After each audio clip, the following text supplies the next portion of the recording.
Okay, so we're going to talk about setup, something that is very overlooked, and I think it's probably the most important thing for pretty much every golfer. If you can get in a really good setup position, it just sets the tone for the rest of the swing. If something in your setup position is off, it's going to create a domino effect in the wrong ways in your swing, which is then going to impact how you strike the golf ball. The number one thing that everybody asks for, if I ask them what their goals are, is they want to be consistent. Don't really know what that means, but I assume they mean strike the ball consistently. So if your setup is changing every time and you don't really know where you need to get, then how are you going to be consistent if your setup isn't consistent? So some of the things that I would look for with players when we set up, number one is balance points. So super important. If you look at most professionals, and I'll always say, you'll notice in videos, I always say most professionals and not all professionals, because unfortunately there are some outliers. It would be nice if everybody was the same, but everybody's built differently. Some people move different than others, so we're just looking at kind of the broad spectrum. So balance points are important, and what balance points basically are is, if we look at professionals and how certain parts of the body line up at setup, that's going to be the balance points in their setup position. So what we're looking for is, when a player stands over the golf ball at address, the main thing I'm looking for is the pressure in the balls of their feet to begin, then that pressure line coming up vertically, it would touch the kneecaps, and then it would also be in line with the back of the armpits. So balls of the feet, kneecaps, back of the armpits. That allows me to move and rotate without making any compensations. You'll see a lot of players, if they get too far away from the ball, now my pressure has moved out to the toes. From that position, my armpits are now out over the toes. As I swing back, if I'm going to stay in posture, I'm going to fall flat on my face. So what usually happens is the player will be too far away from it. As they swing back, instead of falling flat on their face, they then stand up to move the pressure into the balls of the feet and maintain balance. The opposite would be somebody that is too close to the ball. So pressure in the heels. You can see the back of the armpits and kneecaps now aren't in a line. Back of the armpits are kind of back here in the heels. Now when I swing, I need to move towards the ball at some point, either in the backswing or the downswing. And that obviously changes everything. So now when the club's coming back down, this is probably one of the most common things I'll see when people shank it or hit the hosel, is their pressure is in their heels at the start. And then when they swing down, they shift towards the balls of their feet, but now the club has moved out towards the golf ball even more, and that causes heel contact. Vice versa would be for the toes. They would move back, and then now they catch the ball on the toe. So if you're striking on the toe or the heel, that would be an easy thing to check, is where is your pressure at setup in your feet. So the next thing at setup I would look for would be your spine angle, because it's one of the most important things.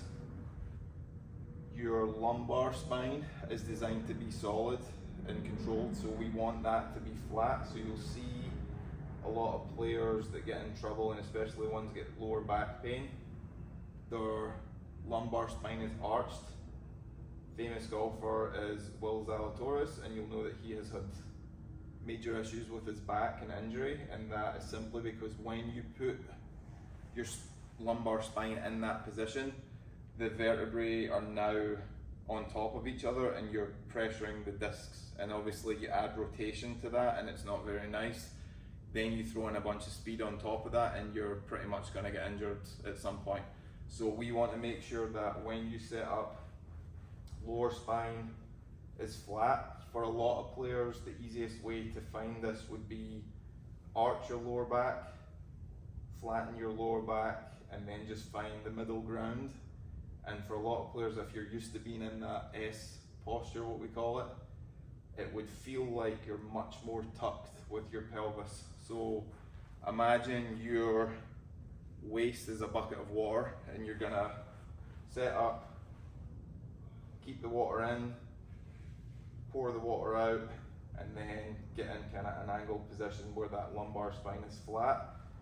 Then as we move up the spine and we get up to the thoracic spine, so from here up to the base of the neck, the thoracic spine can be rounded, and this is a big misconception I see with a lot of players and students, is they will actually try and keep their spine flat because at some point they've been told you need to keep your back flat, but your back is broken into lumbar, thoracic and cervical spine. So we want to make sure that your lower back is flat, but your upper back can be slightly rounded, and that's completely fine because as you swing back, it's gonna extend and open up, and that's completely fine.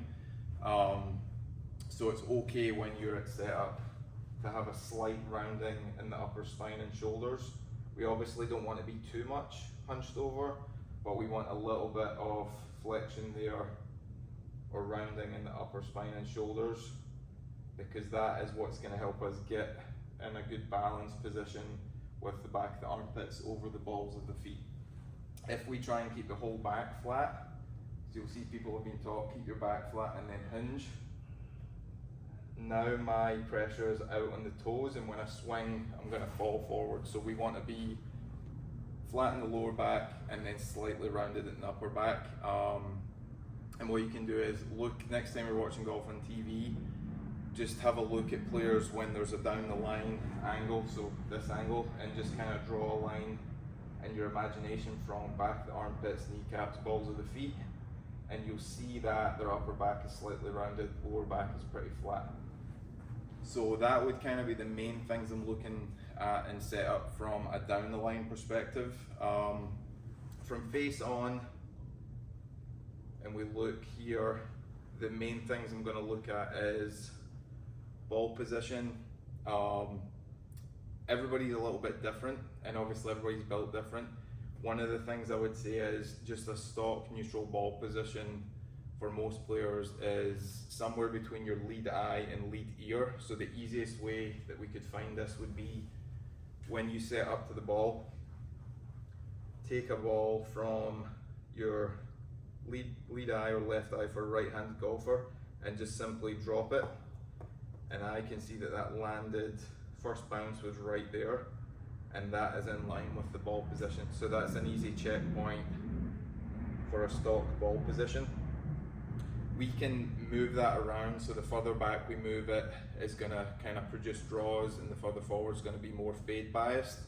But that's more advanced, and we can kind of talk about that in a different video. But for just basic setup, stock position, somewhere between the lead eye and left ear is good for your irons. People will then ask, well, should it be different as you move back to your wedges and your other irons? I would say you want to keep it the same. And then obviously as your club gets shorter, so if I had a pitching wedge, my stance is going to be more narrow. Now it looks like the ball is moving back, but it's actually in the same position relative to my head position. With the driver, it would be different. We would want it more armpit, lead armpit, and then you could almost just drop your club from the lead armpit coming down. That's usually going to be inside the left heel, which most people have been taught growing up. And then that gets you in that position there with the driver. And then your woods and hybrids are going to be somewhere in between irons and driver, obviously. So that is just a few different little checkpoints that you can look at from face on for ball position. One of the other things from face on that you can look at is your spine tilt. So if we're looking here, the more I move these directions, it changes the spine angle. That is obviously going to also impact where the ball position looks and where that left eye or front eye would be. So an easy rule of thumb, with your irons, we just want a slight tilt. So probably like 4 degrees if we're putting a number on it. And with the driver, we want more. So an easy thing to do would be drop that down there and then tilt where that club touches or is in line with your front knee. And then for irons, we don't want that much, so we're just going to tilt a little bit there, so somewhere kind of in between where it was and the front knee, and that's going to give us enough spine tilt at setup so that we're in a good solid position. So that's a few different things you can kind of look at for setup. It's the easiest thing to change because you're static and you're not moving, much easier than changing things in the backswing and the downswing.